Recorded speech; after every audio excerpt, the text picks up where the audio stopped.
Assembly ఎన్నికలకు సిద్ధమయ్యేందుకే జనసేనాని వరుస భేటీలు నిర్వహిస్తున్నారా? త్వరలోనే జనసేన పోటీ చేయాలనుకుంటున్న నియోజకవర్గాలపై స్పష్టత రానుందా? జనసేన టీడీపీ రెండు పార్టీలు బలంగా ఉన్న నియోజకవర్గాల్లో సీట్ల సర్దుబాటు సమస్యగా మారనుందా? జనసేన పోటీ చేసే నియోజకవర్గాల్లో టీడీపీ నాయకులు కార్యకర్తలు సమన్వయంతో పనిచేస్తారా? జనసేనాని ప్రతిపాదించే నియోజకవర్గాల జాబితాపై మిత్రపక్షం అధినేత చంద్రబాబు ఏ మేరకు సానుకూలంగా స్పందిస్తారు? ముఖ్యమంత్రి పదవిపై లోకేష్ చేసిన వ్యాఖ్యలు పొత్తు ధర్మాన్ని కించపరిచేలా ఉన్నాయా? ముఖ్యమంత్రి పదవి కోసం గొడవ పడకుండా జనసేన టీడీపీ కూటమిని గెలిపించాలన్న పవన్ వ్యాఖ్యల్లో రాజకీయ పరిణితి కనిపిస్తోందా?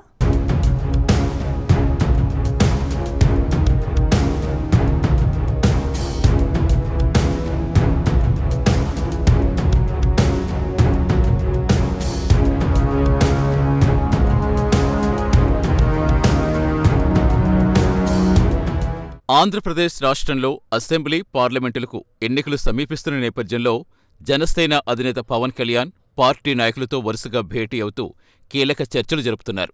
ముందుగా జనసేన అంతర్గత విషయాలపై దృష్టి సారించిన పవన్ కళ్యాణ్ రాష్ట్ర వ్యాప్తంగా జనసేన ఏ నియోజకవర్గాల్లో బలంగా ఉందో తెలుసుకునే ప్రయత్నం చేస్తున్నారు. ఇందులో భాగంగా గత 2 రోజులుగా అన్ని జిల్లా నేతలతో వరుసగా సమావేశమవుతున్నారు. ముఖ్యంగా పార్టీ రాజకీయ వ్యవహారాల కమిటీ సభ్యులను పిలిపించి వారి అభిప్రాయాలు తెలుసుకుంటున్నారు.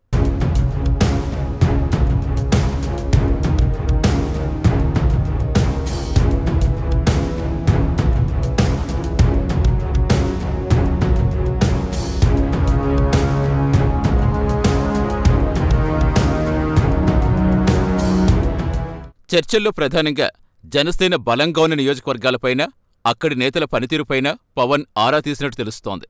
అలాగే పొత్తులో భాగంగా జనసేన ఆశిస్తున్న స్థానాల్లో జనసేన టీడీపీల బలాబలాలపై పవన్ ఆరా తీస్తున్నారని సమాచారం. అదేవిధంగా జనసేన పోటీ చేసే నియోజకవర్గాల్లో జనసేన టీడీపీలు ఏ మేరకు సమన్వయంతో పనిచేస్తాయనే అంశాలపై కూడా పవన్ చర్చిస్తున్నట్టుగా సమాచారం. ముఖ్యంగా తూర్పుగోదావరి, పశ్చిమ గోదావరి, విశాఖ, కృష్ణా, గుంటూరు, చిత్తూరు, అనంతపురం జిల్లాల నేతలతో పవన్ కీలక చర్చలు జరిపినట్టు తెలుస్తోంది. ఈ చర్చలు మరో 2 రోజుల పాటు కొనసాగుతాయని సమాచారం.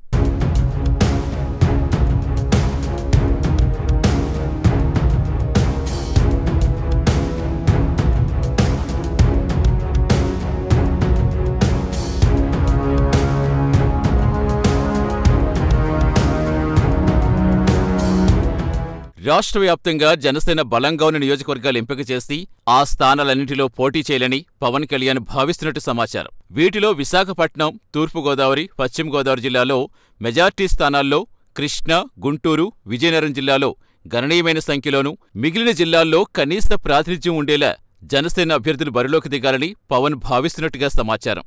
అందులో భాగంగానే జనసేన ఆశావాహులను గుర్తించి త్వరలో అభ్యర్థులను ఎంపిక చేస్తారని తెలుస్తుంది. అయితే మిత్రపక్షమైన టీడీపీ అధ్యక్షుడు చంద్రబాబుతో చర్చించాకే జనసేన అభ్యర్థులు తుది జాబితా ఖరారు చేస్తారని తెలుస్తుంది.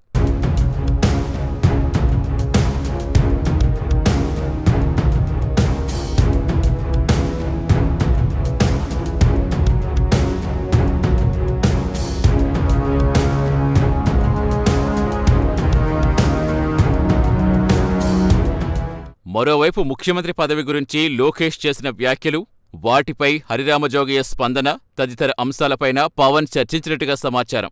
అయితే పొత్తుకు ఎలాంటి విఘాతం కలిగించకుండా జనసేన నేతలు సంయమనం పాటించాలని పవన్ సూచించినట్టుగా సమాచారం. తాను మొదట్నుంచి చెబుతున్నట్టుగానే గౌరవప్రదమైన పొత్తులు ఉంటాయని, అలాగే గౌరవప్రదమైన స్థానాల్లోనే పోటీ చేస్తామని జనసేన నేతలకు పవన్ హామీ ఇచ్చినట్టు తెలుస్తోంది. అదేవిధంగా ముఖ్యమంత్రి ఎవరనేది ఎన్నికల తర్వాతే నిర్ణయమవుతుందని, అంతకంటే ముందు జనసేన టీడీపీ నాయకులు, కార్యకర్తలు కలిసికట్టుగా పనిచేసి జనసేన టీడీపీని గెలిపించాలని పవన్ కోరుతున్నట్టుగా సమాచారం. మరి జనసేన టీడీపీల పొత్తులు ఏ మేరకు ఫలిస్తాయో వేచి చూడాలి.